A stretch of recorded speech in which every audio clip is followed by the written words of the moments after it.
تو وہاں سے اسٹیگنیشن شروع ہوتی ہے، اور جیسے کھڑے ہوئے پانی میں کسی جوڑ میں سے وہ آپ کو کیا تعفن نہیں دے سکتا ہے نا، اس سے اور تو کوئی امید نہیں رکھی جا سکتی. اسی طرح سے اگر آپ اکانومی کو اسٹیبل کر دیں اور آگے جانے کا کوئی راستہ اس کا وضع نہ کریں تو وہ اسٹیبلٹی پھر بے معنی ہو کر رہ جاتی ہے. اور میرا خیال ہے کہ اس وقت جو سب کو جو احساس ہو رہا ہے وہ یہی ہے کہ ٹھیک ہے جی مان لیا، اور باقی کریڈٹ جاتا ہے اس حکومت کو اس اسٹیبلٹی کا، لیکن اس اسٹیبلٹی سے آگے کیا کوئی ویژن ہے اکانومی کے آگے بڑھنے کی؟ ہمارے پاس ایک بڑی سمپل چیز ہوتی ہے نا یہ ویژن کے لیے، کہ آپ اینٹیسپیٹ کرتے ہیں پاکستان میں فار ایگزامپل ہر سال ہم 30 لاکھ بندے ورک فورس میں ایڈ کرتے ہیں.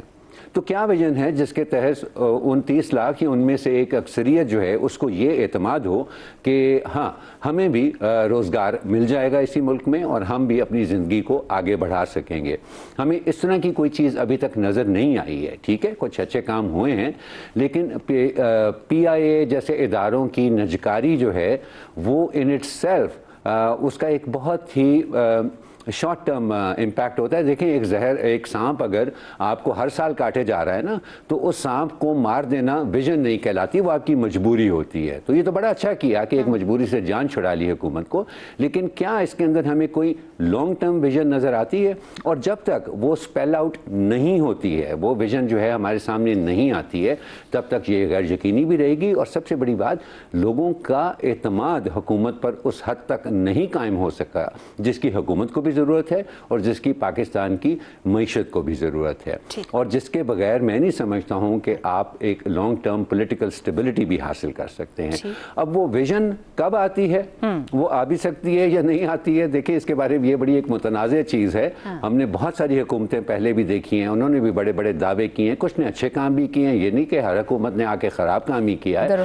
لیکن کیونکہ ایک لانگ ٹرم ویژن کا فقدان رہا ہے، یا اگر کسی نے کوئی لانگ ٹرم ویژن پیش بھی کی ہے تو اس کے اندر انٹرپشنز بہت زیادہ آئی ہیں، تو اس کم از کم اس حد تک تو میں نہیں سمجھتا ہوں کہ کسی قسم کی پاکستان میں تبدیلی آئی ہے. اور یہی ہے میرا خیال ہے جو کہ اس قیاس آئیوں کو اس طرح کی بھی جنم دے رہی ہے. حالانکہ یہ صاف واضح ہے کہ اس وقت آربیٹری طور پر حکومت کی تبدیلی اور حکومت بدلنے سے ہم سب نے دیکھا ہے کہ نظام تو نہیں بدلتا، نہیں نظام تو ہمارا وہی ہے جو کہ لیکن جسے آپ اسٹیگنیشن کہہ رہے ہیں وہ ایک طرح سے بحران ہی ہے نظام کے اندر موجود ہے، جسے شاید نظام محسوس کرے اگر پولیٹیکل نیریٹیوز موجود نہیں. شہزاد چودھری صاحب، ون پیج کے ایک حصے نے اپنی کامیابی پوری دنیا سے منوا لی، دوسرا حصہ مہنگائی، بے روزگاری، غربت، ٹیکس، توانائی کے اخراجات، بے تحاشا مسائل میں کمی لانے میں کامیاب دکھائی نہیں دے رہا ہے. کیا ون پیج کو کسی قسم کا سیاسی خطرہ ہو سکتا ہے یا وہ دباؤ محسوس کر رہا ہے اس طرح کے کسی بحران کا؟ دیکھیے جب یہ نظام قائم ہوا تھا جس طرح کہا گیا، اس کی بنیادی وجہ کیا تھی کہ اس نظام کے تحت ہم اس ملک و مملکت کو واپس اپنے ٹریک پہ لے آئیں گے، واپس پٹری پہ چڑھ جائے گی، یہ مقصد تھا. اس کے اندر ظاہر ہے کہ 80 سے 90% تو معاشی مسائل تھے جس کو لے کے آنا تھا سامنے.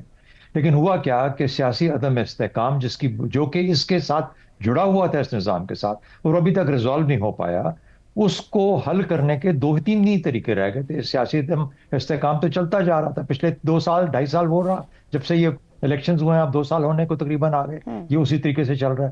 یہ ٹھنڈا نہیں ہو پا رہا. اس کے لیے 2-3 طریقے تھے. ایک تو یہ کہ معاشی، پہلا طریقہ بلکہ مین جو طریقہ تھا، اور امید یہ تھی کہ معاشی طور پر ہم اتنی ترقی کر لیں گے، ہم جب اسٹیبلٹی لے کے آئیں گے تو ہم اس طریقے سے ترقی کر لیں گے کہ عام آدمی کے اندر اس نظام کی ساکھ بن جائے گی، اس کا اعتماد اس پہ بحال ہو جائے گا، جو کہ نہیں ہو پایا. اس لیے آپ نے دیکھا کہ ایک موقع آیا جس کے اندر کہ ایک عسکری پرفارمنس کو ہم نے ایک انڈیا کے خلاف جب ہماری چھوٹی سی اسکرمش ہوئی، اس کے اندر ایک بہترین پرفارمنس دی گئی پاکستانی افواج کی طرف سے، جس کے بعد پاکستان کی افواج کی ساکھ کہاں سے کہاں چلے گی. اب آپ اس کے بعد دیکھیے کہ اس کے معاملات، آپ کی حکومت نے اسی عسکری برتری کو، جو کہ پاکستان نے عسکری پرفارمنس کو، برتری کا لفظ غلط ہے، عسکری بہتر پرفارمنس کو انہوں نے استعمال کیا ہے، ابھی تک استعمال کر رہے ہیں. کبھی وہ ایک تعریف کرتے ہیں اور ہر تقریر کے اندر کرتے ہیں، کبھی دوسرے. تو ایک طرح سے جیسے ہوتا ہے کہ آپ نے اس کو اٹھا دیا اس چیز کو اوپر، اور اس کے بعد بہت ساری چیزیں ہم نے اور بھی دیکھی ہیں جو کہ اسٹرکچرز کے اندر تبدیلیاں آئیں. اس کے بعد اس کا یہی وجہ بنی کہ اس کو اور اسٹرینتھ کیسے دی جا سکتی ہے اور اس کی ریکگنیشن کیسے ہو سکتی ہے. دوسرا، اسی کو ہم نے لیوریج کیا اپنے سفارتی محاذ کے اوپر، اسی عسکری بہتری کو، برتری کو.